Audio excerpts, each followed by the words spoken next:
Hey all, forgive me in advance. I had the camera propped up here on the dashboard. Do people still call it the dashboard anymore? I don't know. Anyway, toward the end of the drive, I had to reach over and rescue it a couple times, so I'm sorry ahead of time if the picture gets a little shaky. Today was Saturday, April 11th, 2026, and I shot this just as I was coming home from confession, getting ready for Divine Mercy Sunday tomorrow. It felt good to be heading home with a lighter heart. I've had a lot on my mind lately, but I'm not going to get deep into my own stuff. I know a lot of people are carrying much heavier crosses than me. Still, one thing keeps coming back to me, and that is how grateful I am for the gift of confession. I've struggled with many sins in my life, just as many people do. And every single time I walk out of the confessional, I'm reminded of what an incredible gift it really is, just being able to unburden myself. It's really a gift. It's also a gift that priests sit there day after day listening to complete strangers pour out their lives and their problems, their sins, the things they're ashamed of. It must take a toll on them. They hear the same kinds of struggle over and over, but they are still serious. These are still serious struggles. And then there are definitely heavier ones. There are ones that I'm sure really burden a priest to have to hear.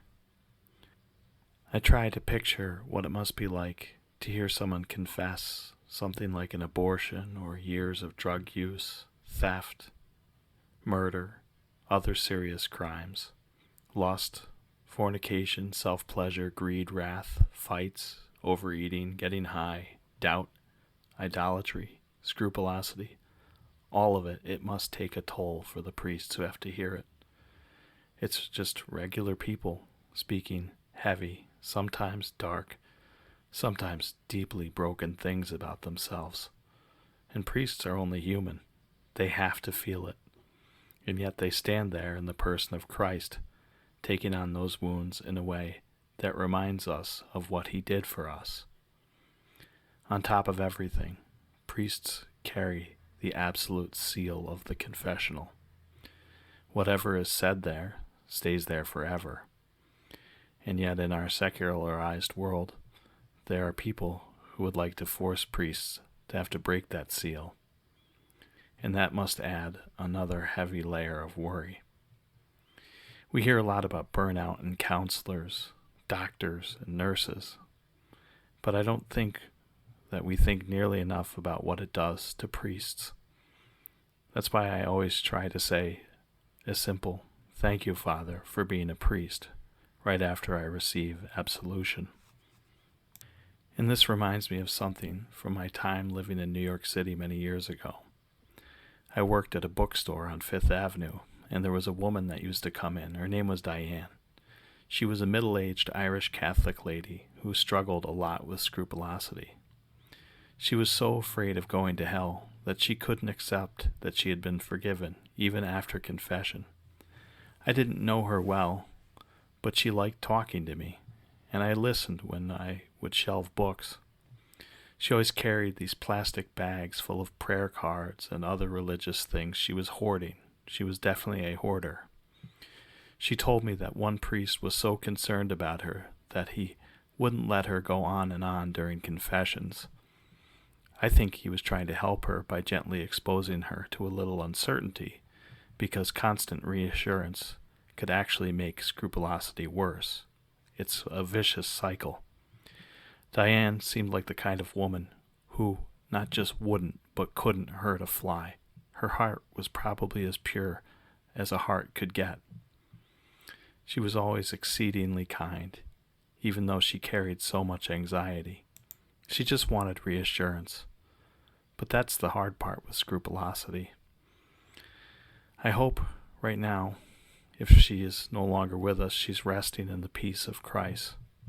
I imagine that her confessor was doing the best that he could, but it must have been exhausting. It must have burned him out.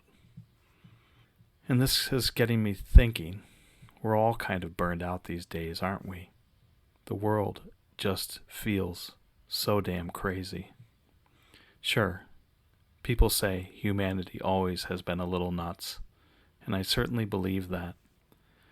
But back even earlier in my life, the nuttiness was spread out by space and time. Now everything has collapsed. We're in an information age where every piece of bad news is right there, every second, to be learned. We just cannot escape it. It's the nonstop redefinitions of what it means to be a human or a male or a female. It is the constant adulation that our leaders seem to demand. It is people being told to ignore the small, meaningful changes that they could make to their own lives because they're supposed to focus on some other big picture thing, the changing climate, nuclear war, scarcity, all of it, existential stuff. Things that would have seemed shockingly grotesque even back in the 1990s, which wasn't that long ago, are just normal day-to-day things nowadays. It's really weird. We have grown so numb to so much of it. Right now, we're at war with Iran, a country that has humiliated us since the days just after I was born in the late 70s. I hate to admit it, but the whole thing, this whole violent mess, it just feels so distant. I feel so numb from it. Of course, I'm here in the U.S., and I'm safe from it. The horror of it, though, hasn't really landed the way it probably should. And that's the same way it's been with things like COVID, the Russia and Ukraine war, and just everything else from the last few years. This 24/7 news cycle has just worn me down. It's worn so many people down until it's very hard to have an emotional reaction anymore. I remember back in 2024 when President Trump nearly got shot in Butler, Pennsylvania. I was doing yard work all day long when I heard about it. And as disturbing as that moment was, I still didn't feel the emotional charge I probably should have. Now, if that bullet had hit him, we certainly would have been staring at civil war. So thank God it didn't, no matter what you feel about the president. But so many things just feel distant and strange. Yet somehow, they're also routine in their disturbingness. Right now, artificial intelligence is doing the same kind of numbing. We really don't know where it is heading. Will it replace our jobs? Will it replace real human connection? Will we lose our ability to even separate ourselves from computers? Will reality take on a new form? The speed at which it is developing, it feels like the ground under our feet is shaky, and that there are genuinely people who want to replace our human uniqueness with computation. My reference point for so many things is still the 1990s. I was an adolescent then, a teenager, and I finally became an adult during that decade. The news moved so much slower back then. There was always some new scandal or crazy story that popped up and got everyone worked up for a day or two.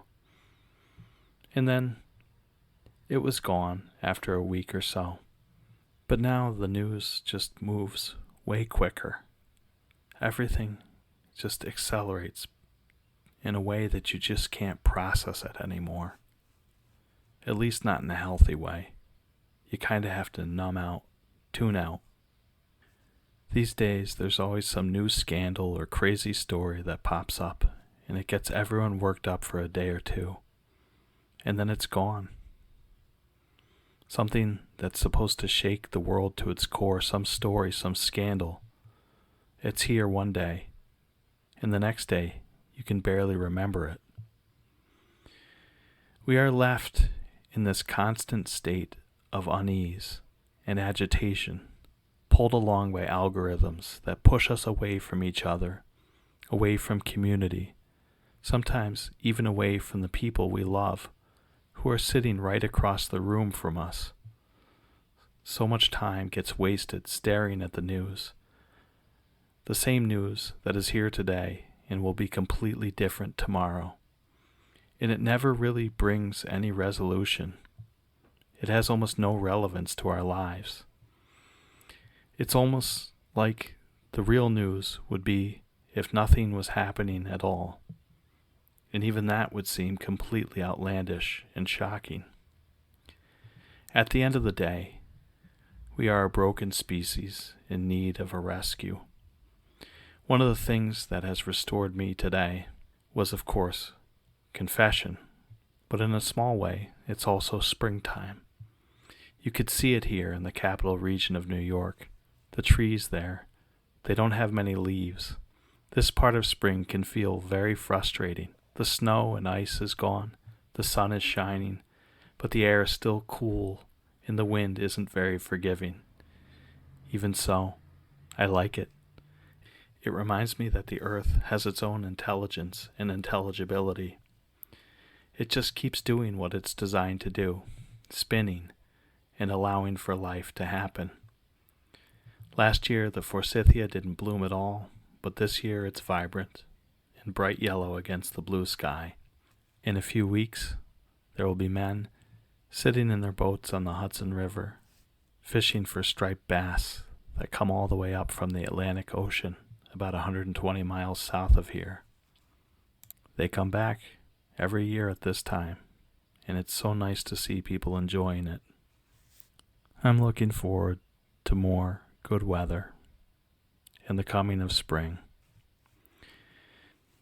As I was getting closer to home on my drive, notwithstanding dropping my phone, I felt a lot of peace and just gratitude as I prepare for Divine Mercy Sunday tomorrow. Things are definitely crazy in the world, and definitely a lot has changed over the last few years, and there's a numbness that you have to fight against, but there's still a lot of beauty that you can take in.